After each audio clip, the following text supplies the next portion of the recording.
Hey everybody, and welcome to our 2019 complete guide to SEO. We've put a ton of work into this presentation, and we want to make sure that we can present it in a way that will really help you to get those rankings on Google. So the first thing that we want to convey to you is that we don't want you to lose the forest among the trees. There's so much that you can do in terms of SEO, but we want to make sure that you get the most important things first. And so we want to show you what we're actually doing in SEO and not try to just impress you with general SEO knowledge. So we're going to be taking your questions since this is a live stream. We're going to be taking your questions periodically throughout, but we have a ton of content that we want to make sure that we can get out during this webinar. Thanks everybody for being here. Okay, Google has published a 200-page PDF where this is for their quality checkers. Most of the way that Google's algorithm works is really just from algorithmic things that Google can do just with technology to judge the quality of your page. But it knows that that's been so gamed that they have now an army of people that are manually going through and ranking websites. And their PDF, their guide of exactly what they do to rank your website was initially leaked and now is just public information. And so it's really, really cool that we get to get a live view of what Google cares about in terms of SEO. Yeah. It's not our airplane. That's okay. Okay. So the first thing that we want to talk about is what exactly are those SEO tools. And the most important thing that Google cares about is the user experience. So first, let's talk a little bit about what it is that we've done in SEO to let you know what exactly is possible. That's right. Sorry, guys. I got a little bit frazzled because of technology issues, but let's dive into this. First of all, what we don't want is for you to let the SEO gurus scare you into... everybody's talking about all these kind of technical things you have to do on your website. We have tested so many things and we know what works. For example, on camperreport.com, over the last 5 months, traffic has jumped from 100,000 to 250,000 page views a month, just in the course of 5 months because of the way that we're approaching SEO. Dirtbikeplanet.com, 73% of the articles on there are ranking #1 on Google. Okay, we've never been hit by a Google algorithm update, and our sites actually continue to improve as Google improves. And then the other thing, tens of millions of people have visited our websites over the years from Google searches. So I know it sounds like we're just kind of bragging a little bit, but what we want you to know is that this stuff works and actually has worked for a long time and will only become more important. Yeah, that's so critical that you understand that, if we can create a website and get 73% of the articles that we write to shoot above the thousands of others of competition to #1, if 73% of them can be #1, you got this if you follow this recipe. What we've done is we're taking everything that we've learned and we've put this into a 45-minute presentation to hopefully get you to where you need to be. All right, now let's talk about the most important thing for you to understand. The aim of all SEO, everything that we're going to teach, everything that Google does, all the algorithms, all the tricks is about one thing. And it is to give the most helpful answer when someone searches your topic. So if somebody searches RV depreciation, the whole goal of everything in SEO is to just make sure the best page is #1. That's right. Everything else that SEO talks about, or that they talk about, is just a way that Google uses to measure how helpful your website is or how well your website answers the question or resolves the query that somebody has. So we want to go through a little bit of an analogy for you. I love Tesla cars. They're awesome. I don't own one yet, but they're awesome, right? Well, they're not the only car company. There's another car company, Volkswagen, who right now has a terrible, terrible reputation in the industry because they saw that, government regulators were testing emissions. Government regulators and consumers cared about how green the cars were. And so there were basically two ways to get around the problem. If you have a car company, you can either make a car that does really well on the test, but is not green at all. That's what Volkswagen did. That's why they lost hundreds of millions of dollars and thrashed the reputation of the company. They cheated on the test. They tried to take their car and just make it perform really well on an emissions test, but it wasn't green at all. It was doing a terrible job. And the other option is Tesla. Now, Tesla, say what you want about it. In terms of being a green car, they just blew away the competition. Does Tesla even care about emissions tests? No. No, they care about being a green car, and because of that, they pass every emissions test. It's a perfect analogy, perfect for your decision in SEO. You can either be a Volkswagen website. You can either find out all of the measurement tools that Google is using to measure the quality and helpfulness of that page and try to beat each one of those tests. There are over 200 ranking factors that Google uses. Or option number two, you try to just create an incredibly helpful page and then the tests are going to come easily.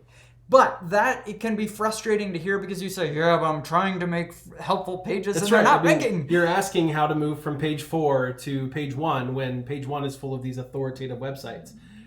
This is actually the stuff that you need to know. That's what this webinar is actually about. We're going to teach you how to just make a better page, and that 200-page document, all of it is really just different ways of measuring how good is this page. And so we've broken it down into a helpful way of presenting that. Right. Okay, so Google does have actually a ton of measurement tools that they use to try to, again, to measure the things that really matter, which is how well does that particular page meet the need of the user.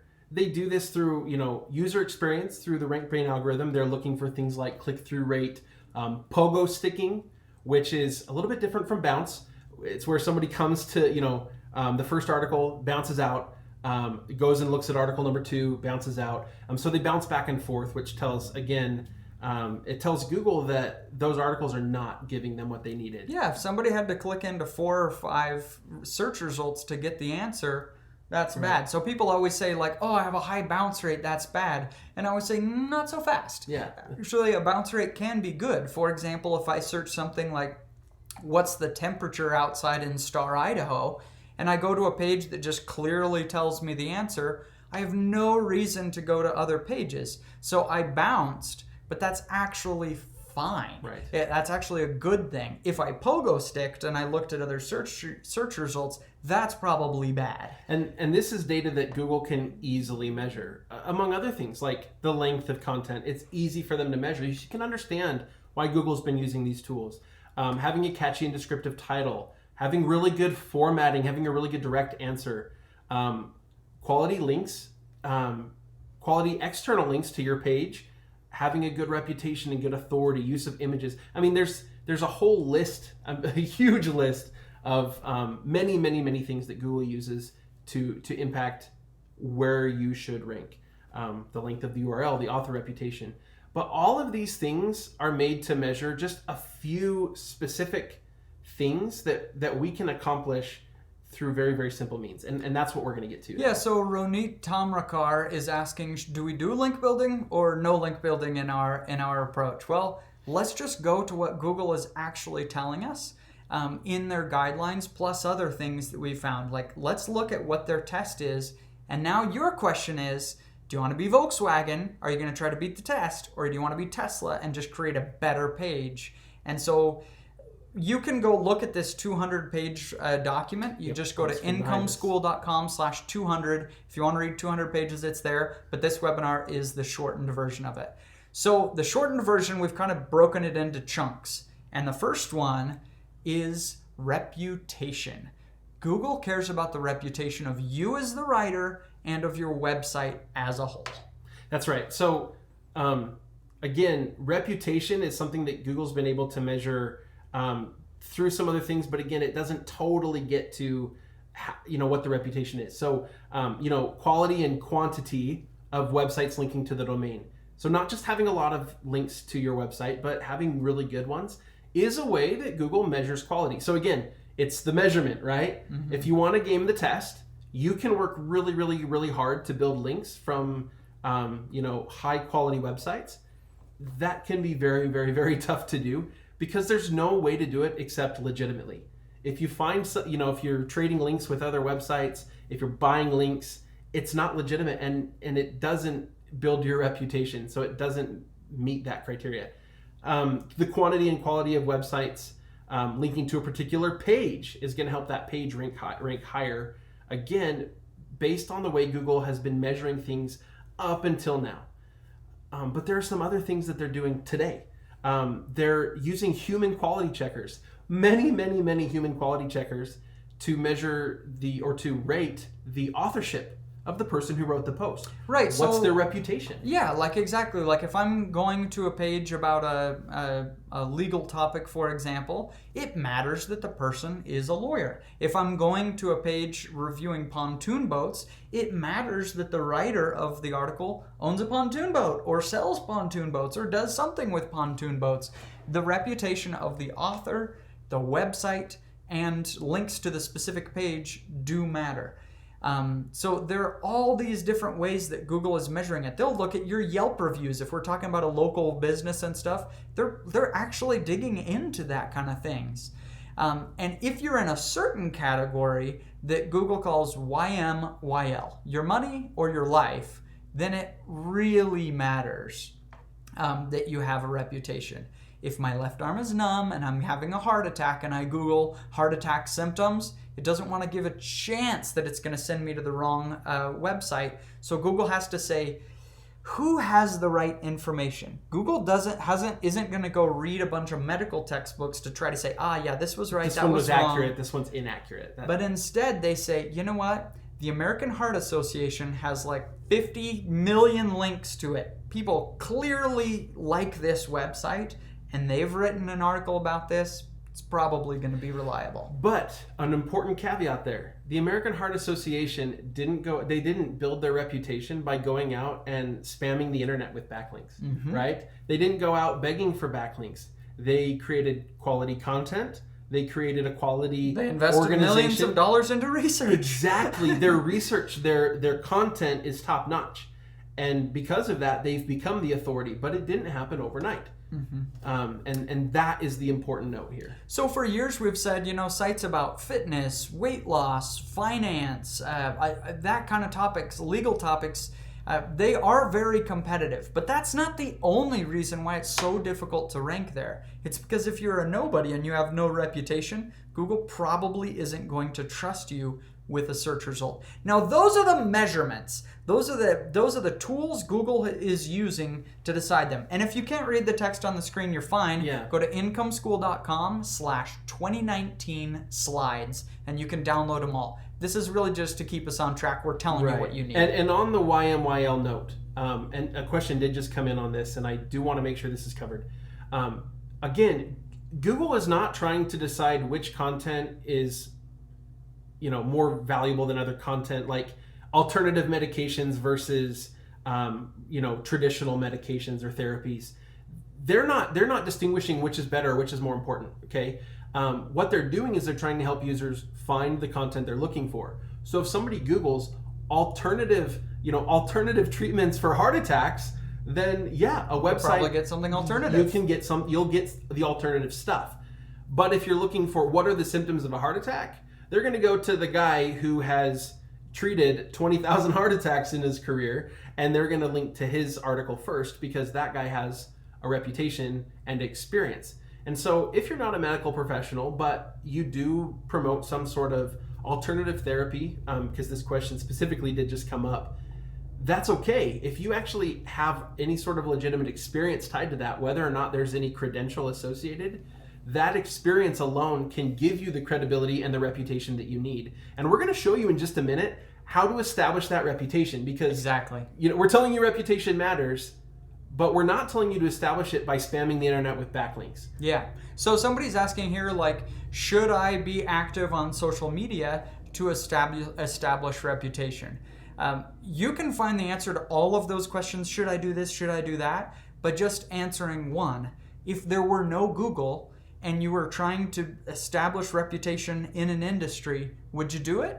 Then yeah, go for it. Like, would it be smart to be on social media? If somebody has a following of 5 million people following you on a topic, does that go to credibility? Yes, of course it does. So here's the kind of nuts and bolts of this. Backlink profile, domain authority, authorship, all of that is yesterday's SEO. That's the Volkswagen approach. That's trying to just beat individual tests. Today, it's about your reputation.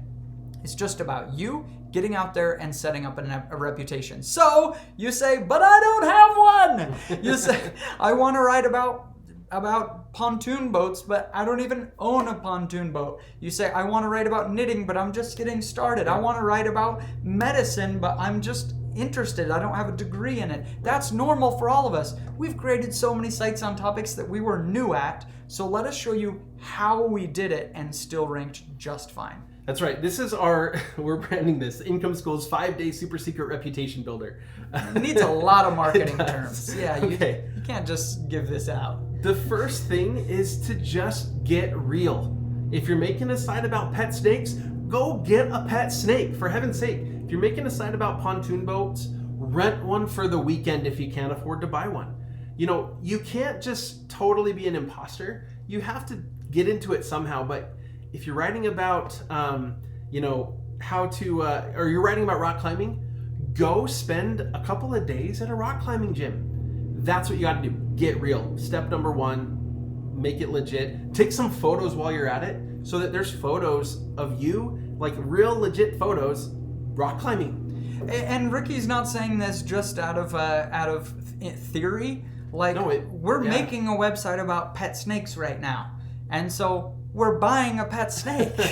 Because when you're writing an article on, do pet snakes smell? You just go, yep. It just makes everything so much more real if you will do that. If you'll just make some effort to be involved in that thing. So that's step number 1. You can't get across that. Just try to be real. Step number 2, create an about page on your website. We are terrible at this. Yes. This has not been something that we have typically had in our recipe. And as we reviewed the 200-page document for Google, we said, hey, that's a pretty big oversight. Yeah, we really need to do that. Because we've always felt like, it's not really about us. It's about them and the content. I can kind of see that too. But Google wants it. They want to be able to find out who you are, where this is coming from to establish your reputation. So just simply make an about page. Okay, we're talking about a 5-day way to build your reputation in any industry, and we've already done 2 of them. That takes you a very short amount of time. That's right. And on that about page, what sort of stuff to include? Look, if you have a degree in something, say that. If you have any credentials, if you've spoken at conferences, great. If not, in most niches, you're not going to need those sorts of things. What sort of real experience do you have? Talk about it. If you say, I've had a backyard garden for the last 20 years, and I've learned, all sorts of stuff about what works and what doesn't work. There you go. That's real life experience. And in Google's guidelines, they specifically say that real life experience is fine. You don't necessarily have to have the degree and the certificate and the credential. If you're writing about back pain, and you can say, I've been a back pain sufferer for the last 10 years. Yeah. I've been to tons of doctors, tried all kinds of therapies. Like, that does have your reputation, even though you don't have a degree. And you ask, what if somebody lies about that stuff? If somebody lies about that stuff and they put out bad content, and a whole bunch of, and other websites recognize that and see that and write like, hey, you know what? This guy is like totally not fake. legit. So this is something specifically that Google said, and that is that if you establish yourself as having a certain reputation and multiple independent sources establish you as not having that reputation, they will trust the independent, unbiased sources. Now that doesn't mean that every negative review is going to just hammer you. That's not the way it works. Google tries to give it as fair and balanced of a view as possible. But if they're getting a similar negative reputation from multiple independent sources, they're going to trust those over you every time. That's Volkswagen and Tesla right there. Yeah, you want to game the test? Sure. But there are 200 ranking factors, and they're going to find you out on one of them. Maybe not today, but they will eventually. Yep. Okay, next, create a resource designed for sharing. It's just helpful in terms of reputation that something you've created has been acknowledged by someone else in the industry. Create a pin on Pinterest, put your article on Reddit. Make an infographic or an epic post, just something that could possibly be shared so that your website isn't just an island. Then go do some outreach. Do not spend copious amounts of time doing this. If I were to create a new website and it were not about YMYL kind of content, I might spend 1 or 2 hours just writing one guest post, putting it out there just so that somebody can acknowledge you. Go on a podcast, do a YouTube collab, just do something with someone in the industry just as acknowledgement. It's easy. This is a one-day thing. Don't spend forever doing this. And again, the guest posting has nothing to do with getting a link. It has everything to do with just establishing a little bit of a reputation. And that's exactly right. And I think you made a really important point there, and that is that there are more ways to build that reputation and to do collaboration beyond just writing a guest post. I know a lot of people have told me, they complain all the time. They say, well, nobody will post my article without me paying them, which is not a legitimate way to build a reputation. It's just not. And so, what could you do? Go sit in and be a guest on somebody's podcast. People are more willing to have you be on their podcast than they are to post your article on their website for some reason. Same thing with YouTube. Doing a YouTube collaboration, have a Skype interview, phone call, and record that and put it up, get them to put it up on their YouTube channel. That's not the same thing as trading links. It's different because there's real genuine content being shared back and forth with each other's communities, and it does establish reputation. As your website gets bigger, when you're at 500,000, 1 million page views, or you're writing about very fragile kind of topics, YMYL, things like that, then go speak at a conference. If you're willing to speak for free, there's so many conferences willing to take you.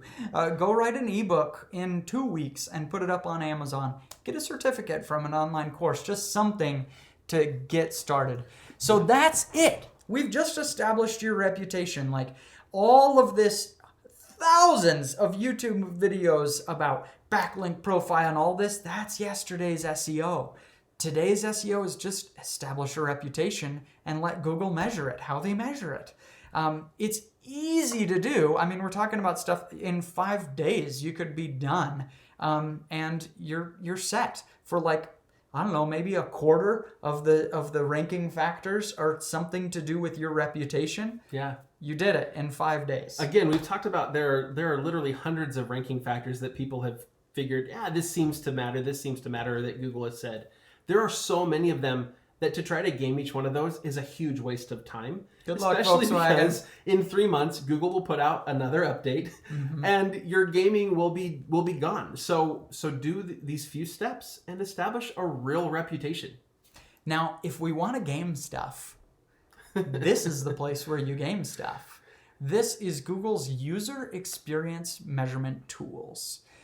So these are places where you should be gaming things. And by gaming, I'm just using that as a funny term. I'm really just talking about improving it. Yeah. Because whenever you improve your user experience, the tool's going to reflect it. So here's how Google actually measures this stuff. We talked about pogo sticking. So making sure they get their answer right away in the article. The content length. When I go to Home Depot, I'm not very handy. I'm building a tree fort for the kids. I say, hey, I want something like a bolt to go through the tree to attach it. every time the Home Depot's guy's like, aisle 53, and he starts walking away. It's like, but. Which one? Aisle 53 is full of bolts. And when I read so many blog posts, that's how I feel. It's like they just kind of give a short answer in 300 words and just kind of just toss it out there. And it's like, no, I wanted you to not just give me what I asked, but also think of the next couple questions that I'm going to ask and really walk me through this in a helpful way. So content length is a way to measure that. Exactly. So again, Google's using content length to try to measure that, but they're doing a lot more. Again, pogo sticking is a way they measure that. The use of images and other multimedia on your site.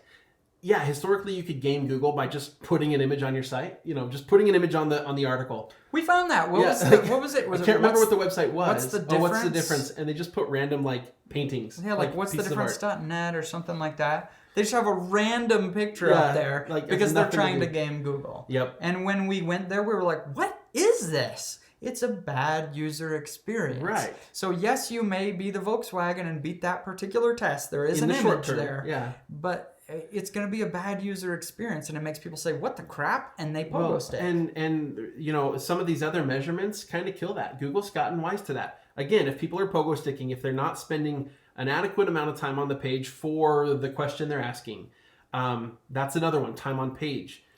If the user experience is bad, people will behave like the user experience is bad, and it will impact your ranking. So you can't game it the way that you used to be able to. Other things Google's looking for: clean formatting and organization of the article. If you're just writing huge blocks of text that are hard to read, again, Google sees that, plus that impacts the user experience, and people will behave that way. Click-through rate. If you rank number one, that you're looking great for everything, but you just have a cruddy title that doesn't interest people, that's a poor user experience. You don't rank as well. Things like over-monetization. You go to the page and it's just stuffed with ads or ads blocking content. Poor user experience. In the 200-page document, something that I found really interesting is they consider affiliate mentions, affiliate links, to be the exact same as having an ad there. And I think that's a smart way of doing it, actually. When I go to these posts that are like 20 tools for 20 hot tub accessories, and it's just so obvious that they're just trying to stuff affiliate links at me, it's a poor experience. Whereas instead, if the user experience is like, hey, I own a hot tub, I bought a whole bunch of crap, and these are the 3 accessories that we really love in our family, much better user experience. Absolutely. So again, Jim just mentioned this, but the most gameable ranking factor of all is the user experience. And nobody else seems to care about that. They don't seem to be talking about this. Let's talk about what we can do for the user experience. Somebody just asked here about keyword stuffing, and obviously we talk about that not being a good thing. And that's a Volkswagen What's approach. The right rate? Again, even thinking about the rate is the Volkswagen approach. Mm-hmm. Think about the user experience. If I read a paragraph and a sentence in there just does not fit because you're just restating the same keyword over and over again, that's a bad user experience. There's not a rate. It doesn't matter. What matters is that you answer the question they came for and that you do it quickly. Now, it's easy for somebody to say, yeah, but I really want to rank on Google. What we're saying is, for us owning a network of websites and having written thousands of articles, as soon as, 5 years ago, we stopped caring about that and we just said, you know what, I'm just going to write a post on this. It was fine. In fact, it was better than fine. We started doing better. When we weren't thinking about how do I write this for a machine, we're thinking, how do I write this for an individual? Because guess what? The machine is trying to guess how the individual is going to do. And now Google is using individuals to rate different, and they're not rating your website. They're rating specific articles on random websites all over the internet. Yeah, why do you think Google is pouring millions, hundreds of millions of dollars into Android, Chrome, Google Analytics? It wants the user data. Yeah. Why do you think Bing has such a hard time knocking off Google? It doesn't have the user data for the internet. People aren't using Windows Edge as much. It just doesn't have as much user data. Uh-huh. And so it's tougher to knock off Google. Yep. So here's some examples of what it might be. So let's say we take a query of travel trailer depreciation. I think we rank number 1 on Google for this term. We do, yeah. So what would it look like to write a cruddy article answering this, a medium, and a high quality? Because we don't want to just go through this webinar, keep saying, keep writing high quality content, and never quite say what that looks like. Well, the article that we rank number 1 for, in fact, open up another tab and just Google something like travel trailer depreciation or RV depreciation. You'll see us on there. Our site is camperreport.com in this niche. And I would consider that to be a medium user experience. We have some nice images on there, kind of fun things. It's an adequate length. It's probably 1,500 words long. And we have some examples on there. So I think it's a medium user experience. What would it look like to take that article, though, and push it to the next level? Okay, so pushing that to the next level. One, the article is actually not that long. It's fairly short for that type of content. I would expect to have pretty thorough, in-depth, not just explanation, but maybe more examples, maybe a little bit more research. It didn't have a great 2-sentence quick answer at the top. And that's the next one. Answering the question quickly and very thoroughly. A lot of people think that if you bury the answer in the post, that people will stay on your page longer and that's better. That's Volkswagen. But when you go to the internet, or when you type in a search query and you read and number 1 article comes up and you start reading through it, you get through about 4 paragraphs and you're like, they haven't even there's no indication that the answer is coming anytime soon. Mm-hmm. I bounce. I'm gone. I pogo stick because then I go look at the second article. Mm-hmm. And if people are behaving that way on your website, that's how Google is going to treat your website. It will drop in the rankings. Answer the question quickly and thoroughly right up front. If we had answered it like, RVs tend to depreciate about 15% in year 1, another 10% in year 2, and then the depreciation amount decreases over time after that. It's helpful. That would have nailed the answer. Mm-hmm. Okay, a couple comments we got here. First of all, Rodrigo's from Brazil, and we love Brazil. We used to live in Brazil. And then we have Abhijat Dawal. I'm sorry about that. Is RankBrain here to stay? How much weightage would you give to the user experience on a scale of 10 when it comes to SEO? 10. No question. No question. Like, where links used to be number 1, there is no question that right now... and it's only going to. I will make a prediction that will make me look like an idiot in 5 years, but I think in 5 years links are not a ranking factor, or they're just plummeted way down in on the list. I think I would not disagree with that one bit. And you ask, is RankBrain here to stay?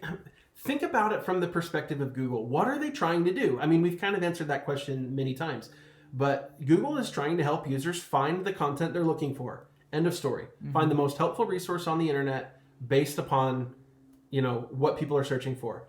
RankBrain helps them do that because when, somebody goes to a web page after looking something up and it doesn't give them the experience that they expected, they're gone. Now, is Google going to refine that further? Yes. I don't think they're going to back off of that. I think they're going to double down on it. Mm-hmm. Absolutely. And as artificial intelligence gets smarter, this is the ranking factor that really matters. Yep. And if you want to see the slides, somebody just asked again, incomeschool.com/2019 slides. You can follow along. Okay, 3D Talk says his website is 3 months old and he still hasn't seen any Google traffic. Stay tuned. Yeah, we got that coming up. Okay. All right. So we've talked about now your reputation, which is a good chunk of the ranking factors. We've also talked about user experience. Now, we didn't get into as much like what specifically to do with user experience because it's really just about writing a good post. Right. It depends on really what the post is. The depreciation, maybe having some tables would be a really good user experience. Exactly. And I think formatting is a huge part Robin just of asked that. about that. Formatting is pretty key to user experience. And I'm excited about WordPress Gutenberg in 4.9.6. Right now, it's a kind of a beta deal, but in WordPress 5 coming up very soon, that's going to be the default way to write. There are going to be growing pains, but I'm really excited about that because it's going to make all of us more likely to add the table, more likely to add a little drop cap at the start, more likely to have a cute little quote there, a clickable tweet, all those kind of things that just make a post fun to read. I think are incredibly, incredibly important. It's something I want to get better at just making my post clean, easy to read, beautiful fonts, nice text, like all those things. Like I'm going to spend a whole day, once you have a site that has 100,000 page views, if I spend a whole day like getting just some clean, readable fonts, I'm perfectly happy with that. I think that was a good use of my time. Yeah, I think so as well. Okay, so we've focused a lot on user experience. That is really key. You need to spend a lot of time on that. But then there's a few other kind of pass-fail measurements that honestly, you should just like knock these out. Mm-hmm. Spend a day and knock them out. The first one is site speed. Having a website that's slightly faster than another website is not really a ranking factor. If anything, it might be a tiebreaker, but hardly even that. Mm-hmm. Okay. What matters is that you're not in about the bottom 20%. Yes. If you're in the 20% slowest websites on the internet, that will impact your ranking. Anything above that, you're doing just fine. Now, we actually have a great video. We'll link to it here in the replay. It's one of the best videos we ever made, and it does not have enough views. It's crazy that it doesn't have It's more about views. An 8-minute, I think, video that tells you exactly what to do. And it only took you about 30 minutes to actually do all the steps. Yeah. It tells you exactly what to do to speed up your WordPress website to be in probably about the top 20% of websites on the internet. Yeah, so and it's all free. There's nothing in it that costs easy. you anything. Just on YouTube, type in how to speed up a WordPress website and just look for the video from Income School. It's definitely worth your time. Your guitar guide says, can you talk about SSL certificates? Is it a ranking factor? There it is. Yes. So Google has in the past said that this is a tiebreaker. Like of all the 200 ranking factors, if you're still the same, sure, we'll throw it in there. Today, that's different. Now that we get the Chrome insecure warning on a browser and things like that, it's starting to impact user experience. And so we consider this a pass-fail now. Every site needs to have SSL. It's easy to do, and it's free. Yeah, it's not necessarily that having it's going to necessarily make you rank a lot higher, but if people click on your website and then Chrome tells them, this is a non-secure site, do you want to proceed? Danger, like, head for the hills. you need an SSL. To get an SSL, just contact your host. There's no reason you should really have to pay for one. Let's Encrypt does free SSLs, and pretty much all the reputable hosts out there are offering this as a free thing. Yep. SSL, for those who are asking, SSL is it's a security certificate. Basically what it does is it encrypts your website. So when somebody is viewing your website, their user data, what they're doing on your website, their traffic, all that stuff is not visible to other people. Whereas before people could access that information, and it used to be super, super important for websites that do financial transactions. Mm-hmm. Nowadays, everybody should have it. And it's the HTTPS versus the HTTP. Yeah, that's absolutely. This is another reason why we recommend Bluehost for starting any new website. If you go to incomeschool.com/new, we'll walk you through how to get started there. And, there are tons of them. We've been trying different hosts, and there are different hosts for different purposes. Absolutely. But the thing that we love about it and why we always recommend it for beginners is they have the best cPanel in the industry. Like once you're signed up to get on SSL, to get WordPress installed, that is crazy easy. Yeah. And so it just passes a lot of this pass-fail stuff automatically for you. There are other great hosts. I don't really care who you choose. That's one that I'm just saying it will knock off a lot of things for you. And you say WP Engine is better. That is true. They're also substantially more expensive, and their cPanel is. They're also too expensive, which is why we just dumped them. Yep, we did. Next one, lack of malware. The way to avoid getting malware on your web, if there's malware on your website, Google will see that, and it's bad. Yeah, easy navigation on your site, URL length, mobile friendliness, excessive broken links, over monetization, copyright issues and plagiarism. If you're writing about like recipes or news, you need to use schema.org, otherwise not such a big deal. These are all pass-fail. We have a checklist for you of things you can go through to just knock them off and make sure you've done that. Yep. Go to incomeschool.com/2019 notes and you'll get the checklist. You just check your website and make sure you're doing okay here. Yep. All right, let's move on. The This is cool. This is cool. This is really fun. So this is a patent from Google. This is a few years old, but it did not get enough playtime. So what the patent does is it basically establishes different timings for how your page is ranked. So when I write something, within a few hours, at least 3 hours, we found out this week, Google is going to go through and it's going to look at it do its machine testing on this. What words are you using? What query does this belong in? All that kind of stuff. And it's going to give you an initial ranking. That may last for a little while. And then you start to hit another step. I'm referring to this as stepped rankings. You get your initial one, then, maybe 15. I see a big one in 13 weeks. Just kind of, you kind of hit a new level after it's done. Maybe some initial user testing to see if people like this content, etc. And then it takes longer, about 35 weeks, before you get to pretty close to where your final highest ranking is going to be. Yeah. What's cool though is that while this was something that we thought was the case, there's actually a patent for this. Google is actually doing this, and they do this specifically so that it's harder for people to game SEO. Mm-hmm. It's hard to tell exactly what is working and what isn't because it doesn't have immediate results.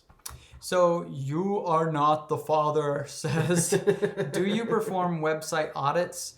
Yes and no. If you go to incomeschool.com and click on private coaching, that's where you would find this. It's very expensive though. It kind of only works for some people because it's our direct time. If you want to do a website audit, we're showing you how to do this, go get Project 24 or do it yourself from this information and just learn how to do it yourself. If you have an established website where it's making some money, it really would be worth having our eyes on it, then that's there. But it don't, private coaching, for most people, it's going to be too expensive. And something to keep in mind when it comes to a website audit, you may say, well, it's a 10 or 15 minute thing, but it's not for us. No. We have to sit down, we have to look at your site, we go through the analytics, all those kinds of things, and we spend a significant amount of time preparing for those kind of audits. So a 15-minute audit wouldn't make sense because we'd still have to charge you too much for that. Exactly. Right? And that's why it's important to learn the principles no matter what, because there are 101 ways to mess up a website. And we've done some reviews on this YouTube channel where people did a lot of things right. And then for their site title and description, it was whatever Divi, this is the Divi theme, was their site title for the whole website. And that's going to hammer them in the rankings because Google thinks their website is about the Divi theme, not about whatever topic they're writing about. There are 100 ways to mess it up. That's why we're giving you this checklist and going through these things. It's because it's just too easy to mess up if you aren't careful. And somebody asked, they said that they're hearing that Google's killing SEO in 2019. That's exactly what we're actually kind of talking about here. Traditional SEO, SEO, the old tactics that people use to try to trick the system, yes, those are dying. But it's not that they're dying in 2019. It's that every algorithm is getting Google closer and closer and closer to their ideal. And we're teaching you how to be their ideal, not how to game their algorithm. Yeah, look at our video from this week about how to beat Google algorithm updates. And that'll give you a really important history of what Google has been working on in the past and now. It used to be about, links and spam and all that stuff. And now it's a lot more about user experience. Yep. So these are some actual graphs from our Google Analytics on a variety of different websites showing what it's like for a brand new page. So I've just taken some fairly random brand new pages on our website and saw how long it takes them to rank. And you'll kind of see those steps. You'll see where they kind of hit one ledge and then another one. And so it will take time for your content to rank. In fact, it will take about 35 weeks for your article to get to the 90% of the level that it will ever get on. So for example, it takes on a brand new website, 35 weeks. If I write a new article, it will take that article 35 weeks until it's about to the top of its top ranking that will hopefully last for a long time. Yeah. Now, somebody asked about Yoast versus all-in-one SEO, and I know this is kind of a really specific question, but I do want to touch on one thing. Yoast SEO and all-in-one SEO, in general, do the same thing. They're providing certain information automatically to Google to help you determine what you want to appear as your excerpt that will show up in the search results, as the site title that will show up in the search results, that kind of stuff. And that's great. And we use them for that. Are they necessary? Actually, no. But the one thing about Yoast SEO that we're not liking is that it confuses people. Big time. They give you a readability score, they give you an SEO score, and both of those are complete garbage and completely ignore them.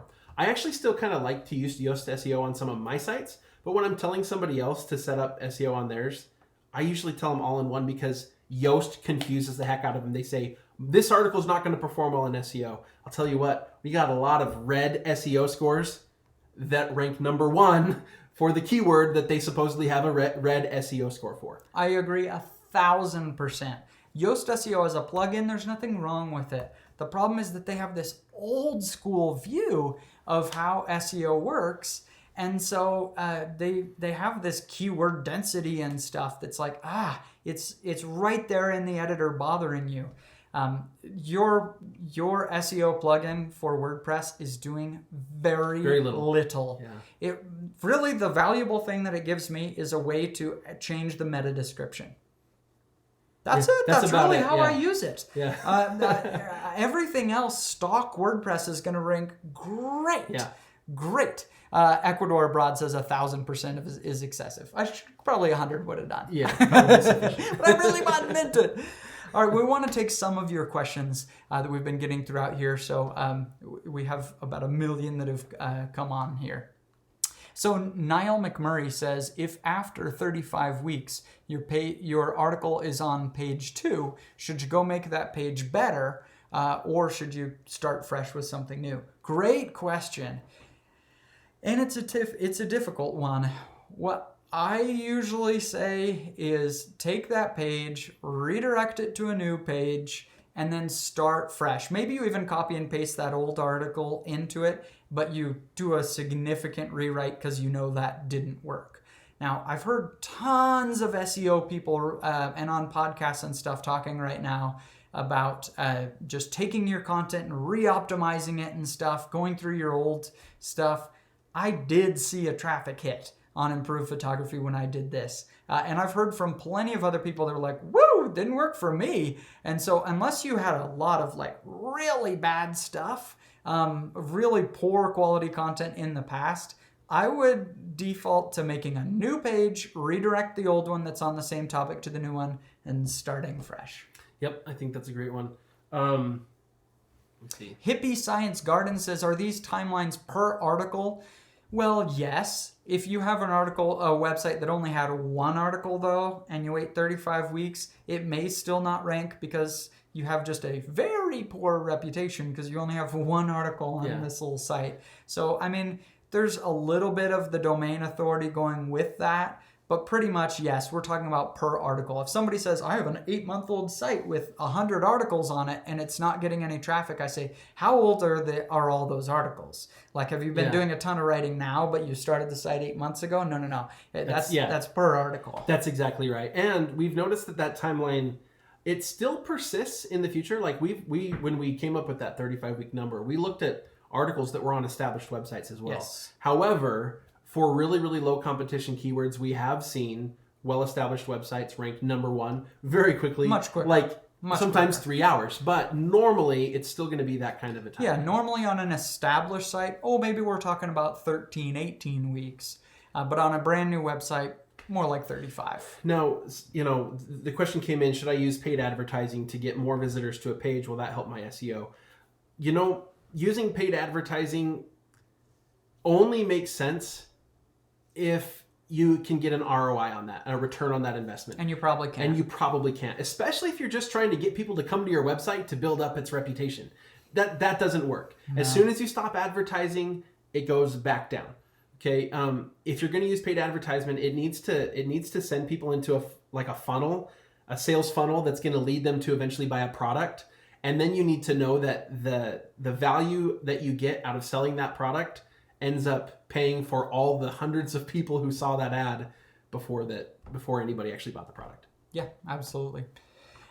We got another question here from Forrest Townsend. Says he has a 200 plus page views a day from Pinterest And now he's kind of wondering, where does he go from here? Focus on social or focus on more on Google? I feel like most every website needs some balance to this. Pinterest traffic goes like this. It just does. It can get a spike from a lot of people happening to share it. Pinterest is liking that pin for a little bit. And then some amount of it will stay because, people are still on Pinterest. But I feel like you really want to balance your traffic source as much as possible. So I would start writing content for SEO. That's not right. Writing content for people who are searching on Google. And what we recommend for that, what we teach in our Project 24 course on incomeschool.com, is we write articles about tiny little topics, little competition to write first, then move on to bigger topics as your domain authority increases, as your reputation increases. Okay, would you suggest for new sites to use Amazon affiliate for monetization? Sure. Yeah, absolutely. It's still a great monetization method. And then others are even asking about ads and stuff and different, as far as ads, let me just kind of give you my rundown on ads. We know that it has a negative impact on user experience in general, having ads, but the value in ads can be substantial. When you have a brand new website with very few visitors, you're going to earn nothing. You're going to earn like a few bucks a month, maybe, when you have almost no traffic. It's just not worth it to put Google AdSense on there or any other type of ad platform at the very beginning, in my opinion. I feel like until you actually start to earn something from it that makes it worth potentially losing a little bit of traffic. Now, again, when we put ads on our websites, we don't tend to see a negative hit in traffic. And the reason why is that we try to keep ads to a reasonable level. No more than what people would expect to see in a normal blog post. Google actually has standards on this. Yeah. There's a group that makes, kind of the standards for good ads on the website, on the web, and just follow them. Yeah. And if you're with a good ad network, then they're going to help you do this already. Your Guitar Guide says, what's your take on a sitemap? This is...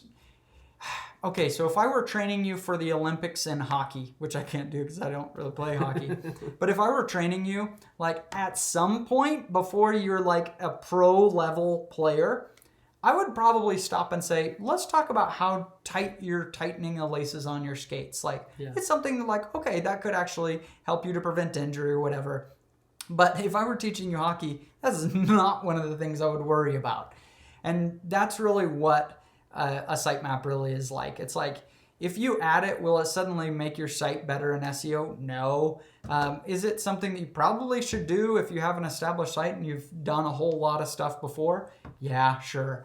But if you're using a normal WordPress theme, just one that isn't messed up, you don't even need a sitemap. Google is going to find your pages easily, no problem, if you have just a normal way of navigating the site. It does not need a sitemap. Is it a best practice and something you should do eventually? Sure. Our entire Canadian audience just unsubscribed because you don't care about hockey. I don't care about hockey. Okay. Is SSL free on Bluehost? Yes, it is. Somebody asked, what do we think about Mediavine? We started using Mediavine a few months ago. We're testing it out. Overall, I'm pretty happy with just my experience with them in general. It did take a while to get through the approval process and get started. But I've been pretty happy with them. What we want to test now is how they compare to other ad networks. And so we'll do some testing and let you guys know probably. Yeah, there are a lot of ad networks out there, and a lot of them do some good things. Do we recommend a CDN for site speed? It really depends on your server setup. So I tested it at one point on Improved Photography, and I actually saw some worse scores after the CDN, that what my host was doing just coming from there was actually just a little bit better. The idea of a CDN is great. It certainly can make sense in some places, but I would ask this question to your host. Go to your host and say, what do you guys recommend? Because it really does make a difference how they're set up. Yep. Let's see. There are a lot of questions coming in, and I know you guys have a lot of questions for us. We're mostly going to focus on SEO here today. But let's see. A couple questions about Project 24. Okay, sure. One, I set up my niche sites using free themes Do I have to buy something premium? No, absolutely not. And we have a free theme we recommend in Project 24. Another said, if I sign up for Project 24, you're going to force me to do video content. We've said it a lot of times. Video is one of the best opportunities in all of internet marketing right now. It is something that we include in the 60 steps, but it's a very small portion. And we have plenty of Project 24 members who feel like you and they're like, I quit. I don't want to do YouTube. And their websites are still being successful. That's right. Exactly. Video is a huge opportunity, but if it's not something you want to do, whatever. That's fine. Whatever. Skip the opportunity. Skip it. Fine. Do we use AMP? As of now, we don't. A big part of that is just because it hurts ads. Kills ad revenue on mobile. Yeah, big time. And for now, it's not really that important. I mean, our sites on mobile are plenty fast. They work well. Just doing the things that we talk about in our site speed video. So no, we don't use AMP. Michelle Hamoui, I hope I say that ready, is a Project 24 member, and she's celebrating her pizza day. Woo! Congratulations. Well Michelle. done. That means she's earned her first $5 from the website. And no, we won't delete this video. Yeah. That's awesome. All right. There's so much we can go into. I want to answer this one. Thoughts on PBNs. Don't do it. Yeah. Every time, if I'm ever looking to buy a website, which I'm not right now, but if I ever was, and I see PBN, I immediately... I'm out. Don't look at that one. Yeah. I'm done. Thank you guys for being here. We really appreciate the support. Our YouTube channel is blowing up right now, which we're really excited to see. We're putting everything into it we can. If you care about passive income websites and SEO and all that stuff, that's what this whole channel is about. So be sure to give us a subscribe. And thank you all for being here.